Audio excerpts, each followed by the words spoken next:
In today's video, I'm going to teach you how to find your tax bracket. If you're trying to get a better understanding of how your income is being taxed, this is a helpful place to start.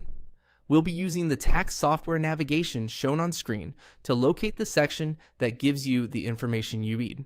As you follow along, keep in mind that your tax bracket is generally based on taxable income, not just your total earnings, which is why reviewing both income and deductions is so important. To begin, go to the main navigation area and click on Federal. This section is where your federal tax details are organized, including income, deductions, and other information that affects your tax outcome. Starting here helps make sure you're looking in the right place before moving deeper into the return. Once you're in the federal section, click on Wages and Income Summary. This page gives you an overview of the income that has been entered into your return. It's a good checkpoint because your tax bracket depends in part on the income reported here. Take a moment to review what's been added so far and make sure everything looks complete and accurate. Even small changes in income can affect where you fall within the federal tax brackets. After that, move your cursor over deductions and credits. You don't need to click right away if it appears as a menu option that expands when you hover.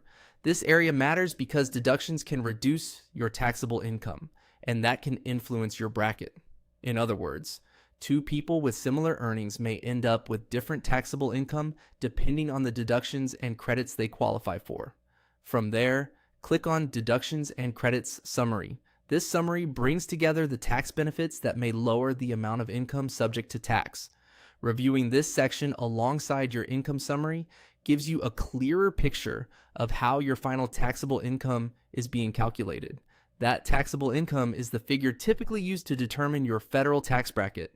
As a general tip, if you're trying to estimate your bracket accurately, make sure your income entries and deduction details are fully updated before drawing conclusions. Also, remember that being in a certain tax bracket does not mean all of your income is taxed at that rate.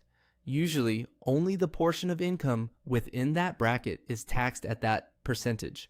And that's how to find the information you need to understand your tax bracket using these sections of your tax return.